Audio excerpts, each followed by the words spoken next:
මේ 2026 1/16 වන දින බූස්ස බන්ධනාගාරයේ කලබලයක් ඇති වුණා කියන පුවත අපිට දැනගන්න ලැබුණා. මේකෙදි අපි යම් සොයා බැලීම් කරා මේකට හේතුව මොකක්ද කියලා. අපි දිගටම පහුගිය කාලය පුරාවටම අපි කිව්වා බන්ධනාගාර රැඳවියන්ගේ කටයුතු වලට මේ විශේෂ කාර්ය බලකාය STF එක මැදිහත් වීම තුල නීති විරෝධී ආකාරයට STF එක මැදිහත් වීම තුල ඇති වෙන තත්ත්වයන් තමයි මේ කියලා. මොකද දැන් අපි දැක්කා මේ බන්ධනාගාරයෙන් චෝදනා කරනවා හැමදාම මේගොල්ලෝ කරන චෝදනාව තමයි බන්ධනාගාර දේපල වලට අලාභහානි සිද්ධ කරනවා කියලා බන්ධනාගාර රැඳවිය. මේගොල්ලෝ එල්ල කරන්නේ මේ වගේ දෙයක් කරලා බන්ධනාගාර රැඳවියන්ට පහර දීලා අමානුෂික විදියට මේගොල්ලෝ හැමදාම ඒක තමයි කරන්නේ. මොකද දැන් මේ සිදුවීම ගත්තම මේ ඩී වාට්ටුව කියන මේ වාට්ටුවට කෑම ආහාර පාන නිසියාකාරව නිසි වේලාවට මේගොල්ලෝ ලබා දෙන්නේ නැහැ. හැමදාම මේ STF එක පරීක්ෂාවට ලක් කරලා මේගොල්ලන්ට කෑම දෙන්න ඕනේ වෙලෙට නෙමෙයි කෑම දෙන්නේ. මේගොල්ලෝ කියන අපේ නිලධාරී නැහැ. නිලධාරී ආවම තමයි උඹලට කෑම දෙන්නේ. ඔය වගේ රැඳවියන්ව කෝප වෙන ආකාරයේ ප්‍රකෝප වෙන ආකාරයේ දේවල් මේ විශේෂ කාර්ය බලකාය කරනවා. මේ රැඳවියන්ටත් සිද්ධ කරලා තියෙන්නේ එක් පුජ්‍යලයක්ව පමණක් එවනවා මේ 20ක් විතර ඉන්න ස්ථානයකට කෑම දෙන්න. එතකොට ඒ කෑම බෙදීම තුලත් විශාල ප්‍රශ්න තියෙන මේ කෑම වලත් විශාල ප්‍රමිතියක් නැති ආකාරයට ආහාර පාන ලබා දෙනවා. ඉතින් මේවත් එක්ක මේ රැඳවියෝ කියලා තියෙන්නේ අපිට සාකච්ඡා කරන්න ඕනේ මේ අධිකාරිවරයා එක්ක කියලා. ඒක එතන ඔවුන් විරෝධය දක්වලා තියෙනවා. ඒ විරෝධය දැක්වීම තුල මේගොල්ලෝ සිද්ධ කරේ මොකද්ද? STF නිලධාරීන්වත් ඒ වගේම බන්ධනාගාර බන්ධ පොලිසිය කියන මේ නිලධාරීන්වත් විශාල පිරිසක් ඇවිල්ලා මේ සිරමැදිරියේ සිටපු සියලුම රැඳවියන්ට ඉතාමත් අමානුෂික විදියට පහර දෙනවා. පහර දෙනවා ඔලු පැලෙන්න පහර දෙනවා. එක රැඳවියගේ මේ කන තාමත් ඇහෙන්නේ නැහැ. ඒ තරම් අමානුෂික විදියට පහර දීලා පොළු වලින් පවා පහර දීලා දිනවා. පහර දීලා මේ රැඳවියන් කොටසක් එළියට අරන් යනවා. එළියට අරන් ගිහලා මාංචු දාලා දන ගස්සලා පහර දෙනවා. අපි යන්නේ කොහොමද මේ STF එක මේ සිරකරුවන්ට පහර දෙන්නේ? මොකද්ද ඒගොල්ලන්ට තියෙන බලය? බන්ධනාගාරය නිලධාරීන්ට තියෙන බලය STF එකට තියෙනවද? එහෙමනම් මේ බන්ධනාගාර නිලධාරීන් වැඩක් නැහැ නේ. බන්ධනාගාරය තුලට අපි කියන්නේ ආරක්ෂාව සපයන්න එපා කියලා. අපි කියන්නේ STF එක බන්ධනාගාරයෙන් පිටත ඉඳගෙන බන්ධනාගාර රැඳවියන්ටත් නිලධාරීන්ටත් ඒ බන්ධනාගාරයට ආරක්ෂාව දෙන්න. නමුත් රැඳවියන්ගේ කටයුතු වලට STF එක මැදිහත් වෙලා රැඳවියන්ට කූර වද හිංසන වලට පත් කරන එකට තමයි අපේ විරෝධය තියෙන්නේ. ඉතින් මේ සිද්ධ වෙලා තියෙන්නේ මේගොල්ලෝ අමානුෂික විදිහට පහර දීලා මේ වෙනකොට වෙනත් බන්ධනාගාර වලට යම් රැඳවියන් පිරිසක් යවලා තිනවා. ඒ යවන්නේම මේගොල්ලෝ මේ ප්‍රශ්නෙන් බේරෙන්න. මොකද දැන් මේගොල්ලෝ කියනවා පමණ දැනගන්න ලැබුණා එක බන්ධනාගාරයට යව පිරිස ඒ බන්ධනාගාරයේ ඉන්න රැඳවියෝ එක්ක ගහගෙනලු. ඉතින් බලන්න මේ ගොතන බොරු ආයි කියනවා බන්ධනාගාර දේපල වලට අලාභහානි කරනවා. එතකොට මේ STF එක තත් බන්ධනාගාර මේ ඉහළ නිලධාරියුනුත් මේ දාන නාට්‍ය බලන්න. මොකද මේවට හේතු තමයි පෞගිය කාලේ ගැන හිටපු බන්ධනාගාර අධිකාරී වරයෙක් වෙන උදේ කුමාර කියන මේ අධිකාරීවරයා ජම් වැඩපිළිවෙලක් ගෙනිච්චා මේ උදේ 5යි උදෑසන 5:30ත් 5ත් අතර කාලය තුලදී තමයි මේ කොළඹ නඩුවලට ඉන්න මේ රිමාන්ඩ් සිරකරුවෝ සැකකරුවන්ව ගෙනෙන්නේ. එතකොට ඒගොල්ලන්ට ආහාර දීමේදී විශාල ප්‍රශ්නයක් තියෙනවා. ඒගොල්ලන්ට ඒ වෙලේට ආහාර දෙන්න බෑ. එතකොට ඒ අධිකාරියවරයා කරේ ඒ කැන්ටින් එකට ඒ ආපන ශාලාවට ගෙදර අයට මුදල් බඳින්න පුළුවන්. මුදල් බැඳලා ඊට පස්සේ රැඳවියාට අවශ්‍ය ආහාර රැඳවියාට අරගෙන බස් එකේ යන ගමන් කන්න පුළුවන්. එහෙම තත්ත්වයක් තිබුණා. ඉතින් ඒ විදිහේ වැඩපිළිවෙලක් තියෙනවා. අද මේ වත්මන් අධිකාරිවරයා මේ ප්‍රශ්නේ අවුස්සන්න ප්‍රධාන හේතුව මේ වත්මන් අධිකාරිවරයා. මේ වත්මන් අධිකාරී මේ ජීවක කියන මේ අජීවක පුජ්‍යලයා. මේ ජීවක කියන මේ අධිකාරිවරයා කරන්නේ ඒ කෑමගේ ඒ ආකාරයේ ගෙනියපු වැඩපිළිවෙලක් නවත්තනවා. නවත්තලා රැඳවියෙක් Tamange ෂෙල් එකේ ඉඳගෙන බනිස් ගෙඩියක් කනකොට ඒ බනිස් ගෙඩිය කාපු එකටත් මොහු බන්ධනාගාර ඉහළ නිලධාරීන්ට කියලා ඒ ගෙනියනේ උසාවියේ ෂෙල් එකේ ඉඳන් කන එක පාම හො නවත්තනවා මේ රැඳවියන්ගේ. ඒ තරම් අමානුෂික පුජ්‍යලේ. මේ අමානුෂික පුජ්‍යලයා තමයි මේ ප්‍රශ්නේ ඇති කරන්න මුල පුරවලා දෙන්නේ. රැඳවියන්ව පීඩනයටපත් කරන වැඩ කරනවා. වැඩ කරලා රැඳවියන්ව කුපිත කරලා මේගොල්ලෝ STF එක ලව්වා රැඳවියන්වට පහර දෙනවා. අද මේ අධිකාරීවරයා මොකටද STF එක කැඳවන්නේ ඇතුළට? බන්ධනාගාර නිලධාරීන්ට තමයි මේ රැඳවියන්ව පාලනය කරන්න පුළුවන්. මොකද බන්ධනාගාර නිලධාරියා කියන්නේ යම් පුහුණුවක් ලැබලා තියෙනවා. එතකොට බන්ධනාගාර නිලධාරියා අයි මේ රැඳවියයි කියන්නේ ගහයි පොත්තයි වගේ සම්බන්ධතාවය තියෙන්නේ එහෙම. එතකොට මේ ආවේගශීලී රැඳවියාට පාලනය කරන්න ඕන විදිය බන්ධනාගාර නිලධාරියා දන්නවා. ඒ විදිය ඒගොල්ලන්ට පුහුණුවක් දීලා තියෙනවා. අද මේ STF එකට දීලා තියෙන පුහුණුව මොකද්ද? STF එක කියන්නේ යුද මානසිකත්වයක් තියෙන්නේ.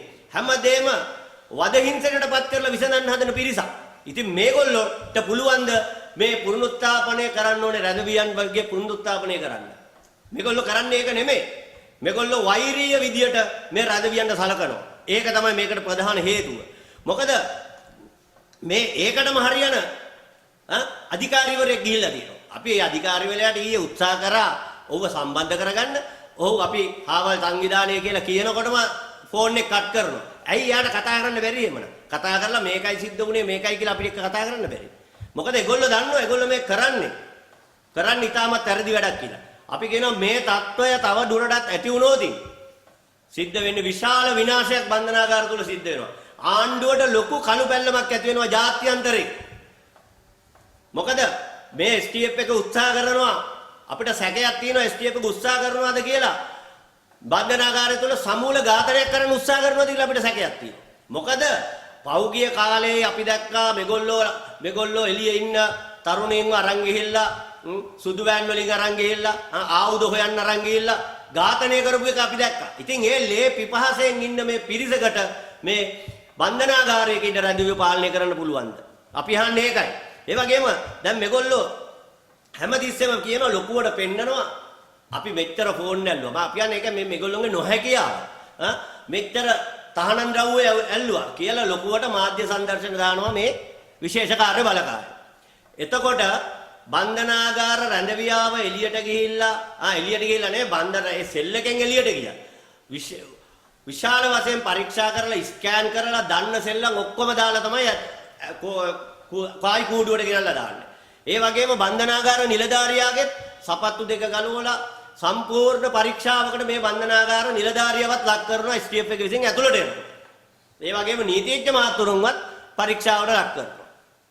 බන්ධනාගාර ඇතුළට එන හැමෝම පරීක්ෂා කරලා තමයි මේ STF එක දාන්නේ. එතකොට කොහොමද බන්ධනාගාර තුළට මේ ජංගම දුරකථන යන්නේ? ඒ වගේම මේ STF එක ඇතුලේ කටයුතු වලට මැදිහත් වෙන්න එනකොට කවුද STF එක පරීක්ෂා කරන්නේ? කිසිම කෙනෙක් STF එක පරීක්ෂා කරන්නේ නැහැ. ඒගොල්ලොම ෆෝන් අරගෙන ඇවිල්ලා අතනින් අච්චර තිබුණා මෙච්චර තිබුණා කියලා ලොකුවට මාධ්‍යයෙන් පෙන්නනවා. ඒ වගේම මේක අද ඒගොල්ලෝ ව්‍යාපාරයක් කරනවදෝ කියලා අපිට සැකේකුත් තියෙනවා. ලක්ෂ ගණන් වලට ජංගම දුරකථන විකුණන ජාවාරම මේක ඇතුළේ ගෙනියනවද කියලා අපිට සැකයක් තියෙනවා මේ විශේෂ කාර්ය බලකාය. මොකද ඒකට හේතුව තමයි විශේෂ කාර්ය බලකායේ නිලධාරීන් කීප දෙනෙක් මේ වෙනකොට වැඩ තහනමකට ලක් වෙලක් තියෙනවා බන්ධනාගාර තුලට තානම් ද්‍රව්‍ය ගෙනියලා. පෞගිය කාලේ අපි දැක්කා ඒවා. ඒ වගේම අපි දැක්ක බන්ධනාගාරයේ නිලධාරීන් විසින් මේ STF නිලධාරීන්ව මත්පැන් බෝතල් එක්ක ඇල්ලුවා ඒගොල්ලෝ. මේගොල්ලෝ මත්පැන් බෝතල් ගෙනියනකොට ඇල්ලුවා. අපි ඒවා දැක්කා. ඉතින් එවැනි කොටසක් කොහොමද මේ කියන්නේ මේ බන්ධනාගාර තුල තහනම් ද්‍රව්‍ය හවු වෙනවා ජංගම දුරකථන හවු වෙනවා කියලා. මොකද මෙච්චර පරීක්ෂාවක් කරන තැන. එහෙනම් ඒකේ වගකීම ගන්න ඕනේ කවුද? මේ STF නිලධාරී. ඒ නිසා අපි කියන්නේ මේ STF නිලධාරීන්ව වහාම බන්ධනාගාර රැඳවියන්ගේ කටයුතු වලට මැදිහත් වීම වහාම නවත්තන්න. අපි ඇමතිතුමාගෙන් ඉල්ලා සිටිනවා ගරු අධිකරණ ඇමතිතුමා අපි එක්ක සාකච්ඡාවල් වලදී කතා කරන දේ ඒ ආකාරයෙන් සිද්ධ කරන්න. මේ හමුදාවකට මේ රැඳවිය බාර දෙන්න එපා. එතනම ලොකු ප්‍රශ්නයක්. මේ මිලිටරි එකට පුළුවන් ද පුනරුත්ථාපන වැඩපිළිවෙලක් කරන්න. ඉස්සෙල්ලා ඒගොල්ලෝ පුනරුත්ථාපනය කරන්න. ඒගොල්ලෝ යුද මානසිකත්වයේ තියෙනවා. ඒගොල්ලෝ යුද්ධයට මුහුණ දීලා ආපු අය. ඒගොල්ලෝම කාවත් පුනරුත්ථාපනය කළා නැහැනේ. ඉතින් එහෙම මිනිස්සුන්ට කියනවා මේ සිරකරුව පුනරුත්ථාපනය කරන්න කියලා. දැන් ඒක තමයි මෙතන වෙලා තියෙන්නේ. ඒ නිසා අපි කියනවා ඇමතිතුමාට ආණ්ඩුවට විශාල කළුපැල්ලම් ඇති කරන වැඩ සිද්ධ කරන්න එපා. කරුණා කරලා මේ STF එක බන්ධනාගාර රැඳවියන්ගේ කටයුතු වලට මැදිහත් වෙන එක වහාම නවත්තන්න. නැත්තම් සිද්ධ වෙන්නේ විශාල විනාශයක්, විශාල පිපිරීමක් බන්ධනාගාර තුල ඇති වෙලා විශාල ලේ වැගිරීමක් වෙලා විශාල ජීවිත හානියක් වෙන තත්ත්වයට පත් කරන්න එපා කියන ඉල්ලීම අපි ගරු ඇමතිතුමාගෙන් කරනවා. ඒ වගේම තමයි අපිට යම් තොරතුරු ලැබෙනවා මේ ඒක ලැබෙන්නේ STF එකම ගිහිල්ලා මේ රැඳවියන්ට කියනවලු බන්ධනාගාරය මේ බූස්ස බන්ධනාගාරේ අපි උඹලව අපේ හමුදා කඳවුරු ඇතුළට අපි උඹලව ගෙනියනවා. එතකොට බලාගමු උඹලගේ සෙල්ලම්. එතකොට අපි බලා ගන්නම් උඹලා ගැන කියලා තර්ජනය කරනවා. ඒ හරහා අපිට ලැබෙන තොරතුරු තමයි මේ දැන් උත්සාහයක් ගන්නවා බන්ධනාගාර රැඳවියන්ව හමුදා කඳවුරු වලට ගෙනියන්න. නැවත තැන් වල වදකාගාර නිර්මාණය කරන්න හදනවාද කියලා අපි අහන ආණ්ඩුවේ. මොකද 88 89 අපි දැක්කා තැන් වල වදකාගාර හදලා මේ තරුණ තරුණියන්ව වද හිංසනයටපත් කරනවා. එතකොට ඒ ක්‍රමයේද මේ ගේන්න හදන්නේ. එතකොට ඔයගොල්ලෝ 88 89 ආණ්ඩු කරපු දේ ඔයගොල්ලෝ අනුමත කරනවද? අපි අහන්නේ ඒකයි. දැන් අපි දන්නවා මේගොල්ලෝ යම් පෞගිය ආණ්ඩු කරපු දේවල් අනුමත කරන ආණ්ඩුවක් බවට පත් වෙලා තියෙනවා. මොකද මේ කමල් ගුණරත්න කියන්නේ හිටපු ආරක්ෂක ලේකම්ගේ මේ වාචික නියෝගයක් මත තමයි අද මේ බූස්ස බන්ධනාගාරයට STF එක රඳවල STF එක ආරක්ෂාවට දාලා තියෙන්නේ. රැඳවියන්ගේ කටයුතු වලට මැදිහත් වෙන්න දීලා තියෙන්නේ. එතකොට මේ කමල් ගුණරත්නගේ වාචික ප්‍රකාශය මේගොල්ලෝ දේවත්වයෙන් සලකලා අද ඒකම ගෙනියනවා. එතකොට මේගොල්ලෝ මේ පෞගිය ආණ්ඩුව කරපු වද හිංසන මේගොල්ලොත් කරනවා. ඒ නිසා හැමදාම ආණ්ඩු දෙන්නේ නැහැ. මේ රටේ නීතියක් තියෙනවා. ඒ නීතිය තමයි තියෙන්න ඕනේ. ආණ්ඩු වල එක හෙන්චයියන්ට උවමනා විදියට මේ රටේ නීතිය වෙනස් කරන්න බෑ.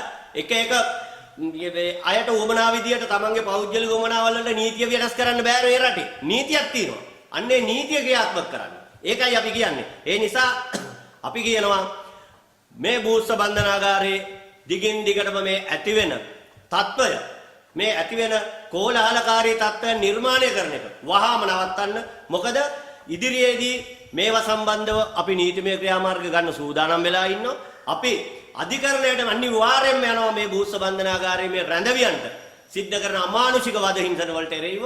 ඒ නිසා අපි ආණ්ඩුවට කියනවා තව තවත් ආණ්ඩුව තව තවත් මේ විදිහට රැඳවිව අපහසුතාවයට පත් කරන වැඩ කරන්න එපා.